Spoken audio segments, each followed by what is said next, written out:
Welcome back to Star Fox Assault. We're going to attack the asteroids now on their homeworld in probably the most annoying foot mission in the entire game. Ooh, want to explain why? It's huge. Are we talking like final level of Shadow the Hedgehog huge? Yeah. God. Any other standout at points besides its size? It's huge. Oh, okay. It's so big that it's a negative point twice.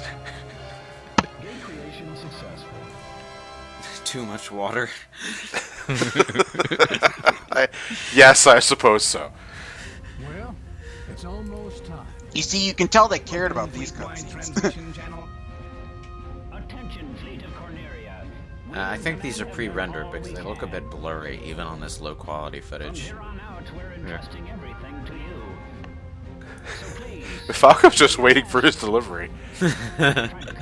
You think they deliver pizza to the Borg homeworld? 5 minutes. Yeah, if they don't come in the next 5 minutes, $10 off. Hey, Well, dollars would assume America, so space bucks. Do you remember the cartoon episode about that pizza delivery guy? 5 minutes or less.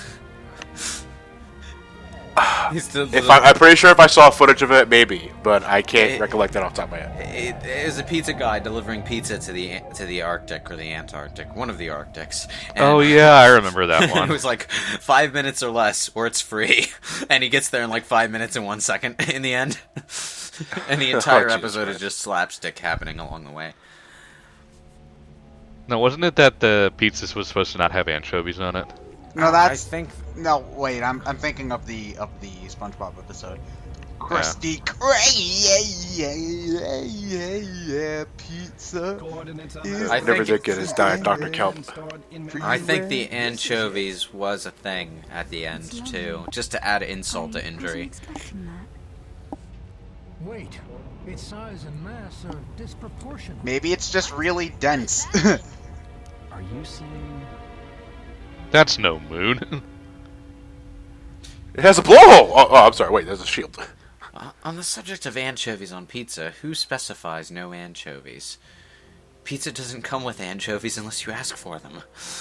Who asks for anchovies, though? Like, I've never actually seen an anchovy pizza. Neither have I. But after the asteroids come out, it looks like some sort of shield goes up. Multiple shield There goes Rob thinking he's typing again. Oh, guess we gotta go pull an Obi-Wan Kenobi. Yep. Yeah. Hopefully shield generator. Hopefully without being, cut in half and turned into a Force ghost. No, But this if is we far do more that, we'll be more tedious. powerful than we could ever imagine. Well, you see, Obi-Wan Kenobi could just sneak around and mind trick people into looking the other way. You actually have to shoot them. No. You can sort of do the same thing. You just shoot a blaster towards the wall. They get distracted by that, and you run the other way. and then when they see blaster fire in their Death Star, they call for security and turn on red alert. Yeah, but that security droid runs off Windows 3.1. Oh, God. I think we have nothing to worry about. So how many shield generators? 6 of them, I guess. God, Yeah. this is exactly like the final level of Shadow the Hedgehog. It's even got the same aesthetic. Well, Shadow the Hedgehog's final level wasn't the one that was too big for its own good. That was the Lost Impact, the one with all the frickin' artificial chaos. That was That wasn't a matter of size. It was a matter of finding the damn things. because the level was too big. The last story level in Shadow the Hedgehog. Oh, was that just one. an Oh yeah, that one went on overall- forever. Yeah, it was overall too large a level. Do we ever have Even to with grind for chaos control? No. No, you needed chaos control to get past certain points. There are parts where it's like, you can't get past unless you grind up chaos control, Shadow. I don't know how I could talk if I'm supposed to be paralyzed, but you know. Yeah, it's funny because in the cutscene where they get paralyzed in that game, they sort of move their mouths in a really awkward way to talk while they're paralyzed. Like No, that's how their mouths always looked. No, I mean they never fully close their mouths. They just sort of go. Like I said, that's how their mouths always looked.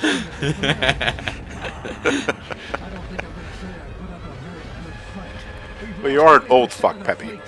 We've no choice but to retreat. Oh, come on. It's only 20%. We just got here. I still got like 3 clips of ammo on this thing. Yeah, I could charge it. Pew pew. Okay, it looks a little more interesting than Shadow's final level now. It's the neon lights. It's still got the glowing purple goop, though. This base is so complicated. I know, right? It's too damn big. I wouldn't say complicated, Crystal. Just fucking big. Like, why did we devote only 2 people to actually doing this? Because we're Star Fox heroes. Like, I got the entire crew running around. Yeah, 2 words. Boarding party. That's more than 2 people, and they usually have specialized equipment. What if you are the party? You want to have a party, you gotta party hardy. What kind of mini games would a Star Fox party even have? Shoot Andros in the face. Easy, medium, or hard. Okay, now here's a question. Who do you think the Peach equivalent would be, as in cheating AI? Probably Slippy, yeah. All the more reason to hate him more. Yep. Then I get to make Slippy as useful jokes the entire time. Oh, I'm looking forward to that. It's just a little black void to my knee. It's all good, it's all good. Luckily, the stage drops plenty of health, but that's about it. It's some business you gotta go out of your way for them, though. Or kill whatever's hurting you to begin with. I hate these back and forth ramps in games. They're always so awkward. Well, there's a lot of them in this stage, so... At least Do it's you, not do you Skydeck. prefer a zigzag or spiral staircase? Spiral staircase I can deal with. It's the zigzags that always throw me off. Why they thought that was a good idea in Skydeck, I don't know. Huh. Skydeck is that awkward awkward point in Sonic's gaming history where they actually tried to design a level as if it wasn't designed for Sonic the Hedgehog, as if it was actually designed for people walking normally. Or and it's like, okay, give me back the loops. You know? I was looking up Star Fox 2 again, and there's a quote here. Star Fox 2 was fully completed. I was trying to, who are they interviewing here? Oh, programmer Dylan Cuthbert. For the reasons on the cancellation. Star Fox 2 was fully completed. I was the lead programmer, and while Giles made Stunt Race FX. You guys ever played that? No. Stunt Race FX. That was the other Super FX chip game for the Super Nintendo, but at Star Fox I just think had more appeal. Let me see. They were trying to expand Star Fox 2 into a full 3D shooting game, but then they realized because the N64 was so close to release, they decided, let's just drop what we have and start from scratch again. Nah. But Star Fox 2 would, if it were released, would have introduced a few things that 64 made popular, which was all range mode. Let me see here. I want to say different pathways. Besides, starting how you handled things in Star Fox, where you chose a different beginning stage and then went on a straight pathway that way. Yeah, all range mode, multiplayer, and Star Wolf would have initially been introduced in Star Fox 2 if it were released. So basically, it's pretty much just a prototype of 64 at this point. I would say Star Fox 64 is simultaneously a remake and, I guess, the Star Fox 2 we never got. So no point in playing Star Fox 2 then. That'd be interesting to have. Like, get that on a flash cart. I suppose so. The sky battle's going fine. No, games that get made initially for one system and then just get scrapped in favor of another do tend to undergo some significant changes in them in the transition. Like Mother 3 had some significantly different plot points in its N64 incarnation. And though I'd imagine it'd be infuriating for those people that enjoyed Star Fox so much that they were looking forward to Star Fox 2, whether they were keeping up with the game via publications. In hindsight, owning something like an unfinished game is it's like an interesting piece of history. Like, that's what I would like to own it. Like, this is what could have been. It's not, but it's nice to see what they were trying to do. Which is why if it's ever possible to get Sonic Extreme on a Sega Saturn CD, I would definitely do that. I suppose, although the current build doesn't have the fisheye lens. Oh, Good. thank God. I don't know why they ever thought that was a good idea. I have no idea either. You guys ever had a game like that from a series that you enjoyed, but the game ended up being canceled, or but you always wanted to see if you could find a playable build of it? Well, apart from Resident Evil 4's initial GameCube build. Oh, the Hookman version, yeah. Well, at this rate, Beyond Good and Evil 2 might wind up being that game for me.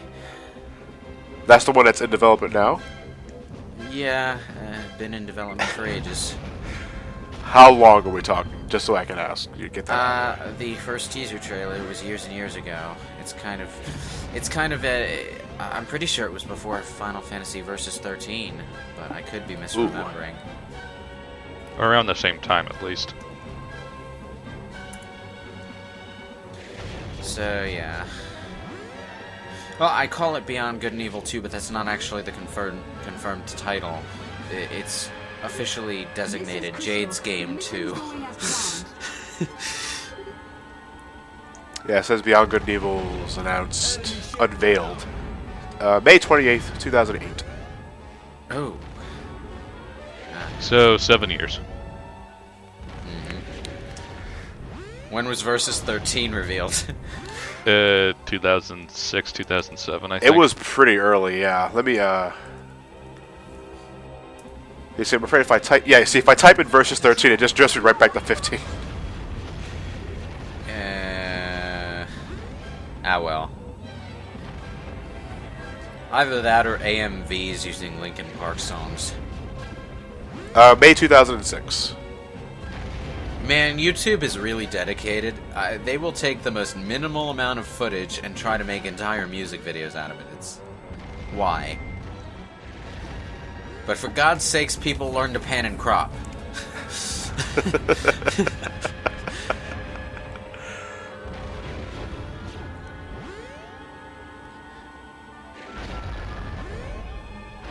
Meanwhile, like- the rest of the ROA crew are just eating popcorn. I bet you that's what they're fucking doing. Yeah, probably. Wouldn't surprise me. Like, one thing about YouTube videos I can never forgive is when you have a widescreen video file of a 4:3 video of a letterboxed widescreen video. Why would you do that? Because you don't know how to pan and crop, damn it. There's only so much you could do, though, without blurring the visual fidelity. Well, yeah, but the visual fidelity is crap on these videos anyway because they're sub HD. Yeah. You can at least zoom the widescreen in on the widescreen so that it's not letterboxes on the top, bottom, left, and right. Well, what resolution did you record this on, Ryan? Because I know these are small file sizes for the sake of commentary, but... I record this in 720p. 720p, okay, so the audience won't get it as bad as we are, so... Yeah. 360. I upload them to S360 just so I can actually get them off. Yeah, I get you. Because my up speeds at home are pretty abysmal. Behind the scenes at BrainScratch Comms. I love it, Michael. This level is really long. We're not even going to finish it in this part. Oh, goody. It's a 16-minute part. We need to have some delicious tangents at the go. How about that male Ghostbusters movie? You mean Ghostbusters 1 and 2? No, they're making a male Ghostbusters movie to pander to the crowd that was displeased about the female one. And in the process, they are making a completely pointless movie that undermines the female Ghostbusters movie.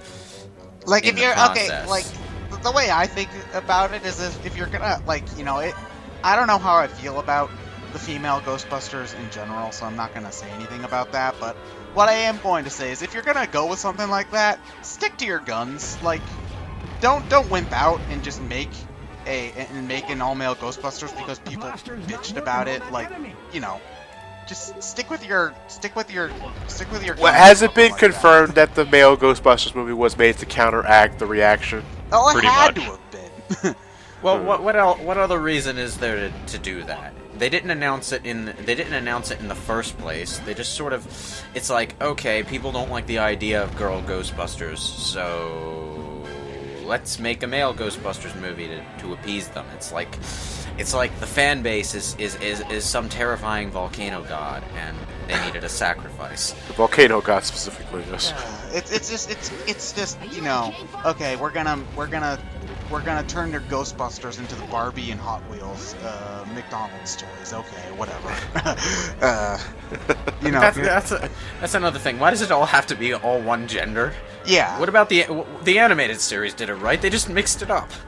Wait, there were female Ghostbusters in the animated series. Yeah. Yeah. I thought think, that there was just who's the secretary's name? I thought it was just her and Egon, Ray, all those guys. You know, I haven't watched it in so many years. I should probably like torrent it or something. But yeah, it had a fairly varied cast, and that was good for what it was. But you see, the other thing. Oh, wait, the part's over. Okay, that tangent lasted us to the end of the part. Excellent. Student for part 2 next time. Let's save what we're gonna say so we can just continue this tangent until something interesting happens on screen.